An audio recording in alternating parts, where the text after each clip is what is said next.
Dalam kuliah pengembangan diri dan profesi kali ini, saya akan menyampaikan mengenai kolaborasi interprofesional dalam pelayanan kesehatan. Lantas bagaimana kita bisa mewujudkan kolaborasi interprofesional? Pertama, kita harus memahami apa saja yang menjadi pendorong dan penghambat kolaborasi interprofesional.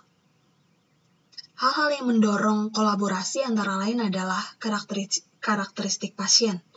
Misalnya, pasien yang memiliki komorbiditas multiple atau penyakit yang kompleks.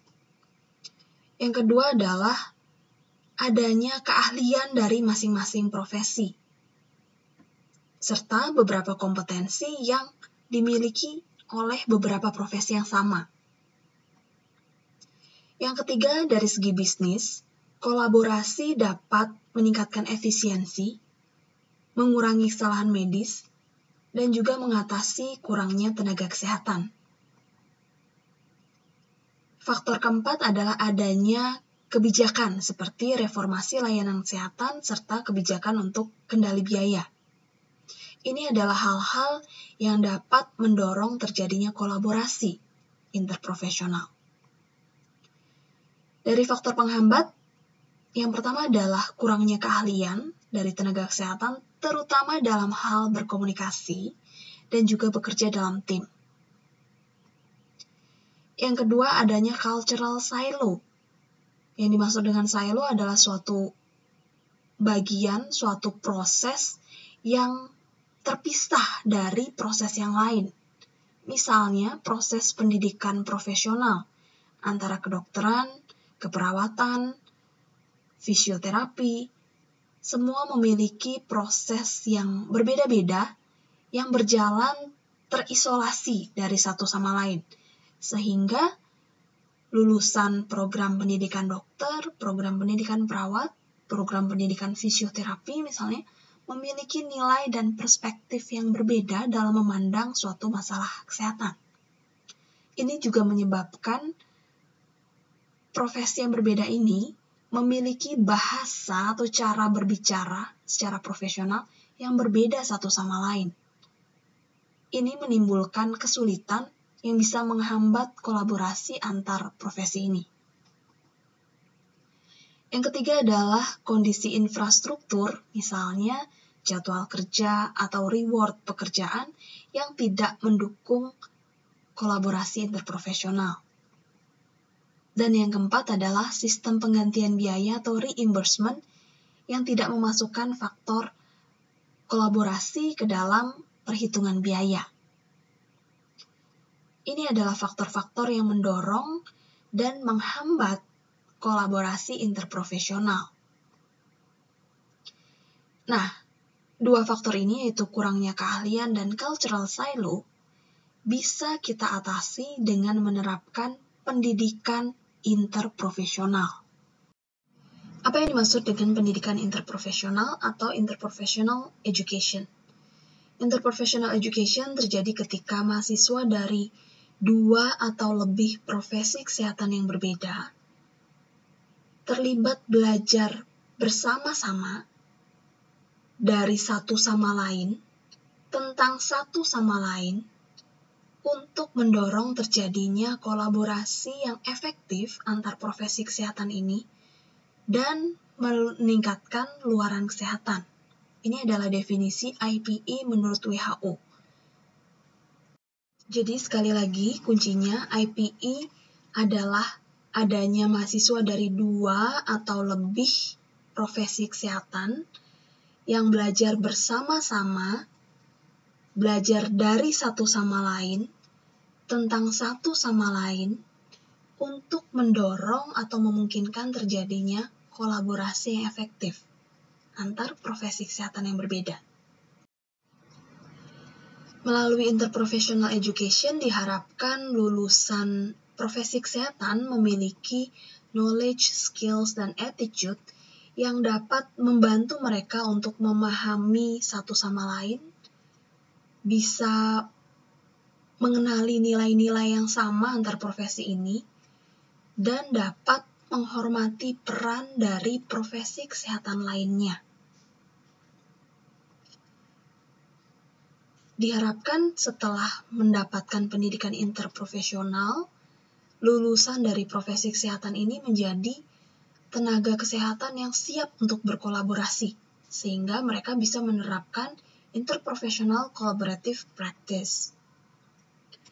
Adanya interprofessional collaborative practice dalam layanan kesehatan diharapkan dapat meningkatkan moral atau semangat staf atau tenaga kesehatan, dapat meningkatkan suasana lingkungan kerja dan produktivitas di lingkungan kerja, sehingga ini akan meningkatkan luaran kesehatan pasien. Misalnya, akses ke layanan kesehatan, patient safety atau keselamatan pasien, dan menurunkan kesalahan medis yang terjadi. Lantas bagaimana kerangka kompetensi interprofesional ini? Yang pertama, masing-masing profesi kesehatan memiliki kompetensi spesifik yang berbeda-beda satu sama lain. Ini disebut sebagai disciplinary expertise competencies. Jadi dokter memiliki kompetensi yang berbeda dari perawat, bidan, farmasi, dan gizi. Yang kedua, kita juga menyadari bahwa antar profesi yang berbeda ini ada beberapa kompetensi yang sama antar profesi, yaitu berpikir sistem, perbaikan kualitas berkelanjutan dan safety, serta patient-centered care. 3 kompetensi ini dipelajari oleh seluruh profesi kesehatan. Dan yang ketiga, ada kompetensi yang berkaitan dengan kolaborasi interprofesional. Misalnya, memahami tim, pengetahuan tentang peran dan tanggung jawab, distribusi tugas secara efektif, bagaimana melakukan komunikasi rutin dan komunikasi dalam situasi krisis, serta bagaimana mengelola konflik.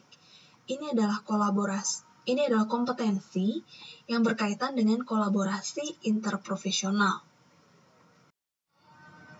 Pembelajaran interprofesional terdiri atas 6 domain, yaitu kerja tim, tanggung jawab dan peran, komunikasi, pembelajaran dan refleksi kritis, hubungan dengan pasien dan mengenali kebutuhan pasien, serta praktek beretika. Apa saja kompetensi yang harus dicapai pada masing-masing domain? Silakan adik-adik lihat di slide berikut ini. Kalian bisa pause dan membaca poin-poin dari setiap domain. Misalnya, apa yang dipelajari dalam domain tanggung jawab dan peran? Di sini, mahasiswa profesi kesehatan harus memahami peran individual, kepakaran dan tanggung jawab profesinya, serta memahami peran, kepakaran, dan tanggung jawab dari profesi lainnya. Kemudian, kita ambil contoh lain. Bagaimana atau apa kompetensi yang berada di bawah domain hubungan dengan pasien dan mengenali kebutuhan pasien? Ini termasuk bekerja secara kolaboratif untuk kebaikan pasien, serta bagaimana kita bisa melibatkan pasien, keluarga, dan orang yang merawat pasien sebagai rekan atau partner dalam perawatan pasien. Terkait dengan domain praktek beretika, kita perlu belajar memahami pandangan diri kita dan pandangan orang lain yang sifatnya stereotipikal. Jadi, menyamaratakan. Pandangan stereotipikal apa yang kita miliki terhadap profesi lain atau yang dimiliki profesi lain terhadap profesi kita. Yang kedua adalah bagaimana kita bisa mengakui bahwa setiap pandangan tenaga kesehatan dari profesi yang berbeda itu sama-sama valid dan penting. Jadi sesi ini sesungguhnya hanya pengantar supaya adik-adik menyadari dan memahami pentingnya kolaborasi interprofesional dan mengapa kita perlu belajar mengenai kolaborasi interprofesional ini sejak masa pendidikan. Karena nantinya setelah kita lulus, setelah adik-adik lulus, adik-adik akan bertemu dan bekerja bersama dengan profesi kesehatan yang lain. Jika tidak dikenalkan terhadap pendidikan interprofesional sejak di Fakultas Kedokteran, maka kita hanya akan aware atau hanya akan tahu akan nilai-nilai pandangan yang dimiliki oleh profesi kita. kita tidak mengenal profesi lain, padahal kita harus bekerja sama dengan mereka. Jadi saya harap adik-adik melalui kuliah ini, melalui sesi ini, bisa pelan-pelan memahami bahwa sebagai dokter kita tidak bisa bekerja sendiri dan kita perlu bekerja sama dengan profesi lain. Namun, kerjasama ini seringkali terkendala oleh masalah komunikasi dan kemampuan bekerja dalam tim. Inilah yang perlu adik-adik pelajari dalam interprofessional education. Silahkan dilihat kembali domain kompetensi interprofesional apa saja dan apa yang perlu dipelajari di dalamnya. Pendidikan interprofesional ini tidak hanya bisa didapatkan di institusi pendidikan kesehatan, tapi juga nantinya adik-adik akan belajar ketika sudah berada di lingkungan kerja, misalnya di rumah sakit, di puskesmas, atau setting layanan kesehatan yang lain. Salah satu program pemerintah yang berkaitan dengan pendidikan dan kolaborasi interprofesional adalah program Nusantara Sehat. Dalam program ini, tenaga kesehatan akan diseleksi dan kemudian dilatih secara khusus untuk ditempatkan di daerah tertinggal, perbatasan, dan kepulauan terluar selama 2 tahun, tapi ditempatkannya sebagai tim. Jadi timnya ini akan terdiri atas dokter, dokter gigi, dan berbagai tenaga kesehatan lain yang akan bekerja sebagai tim untuk melayani masyarakat di daerah DTPK.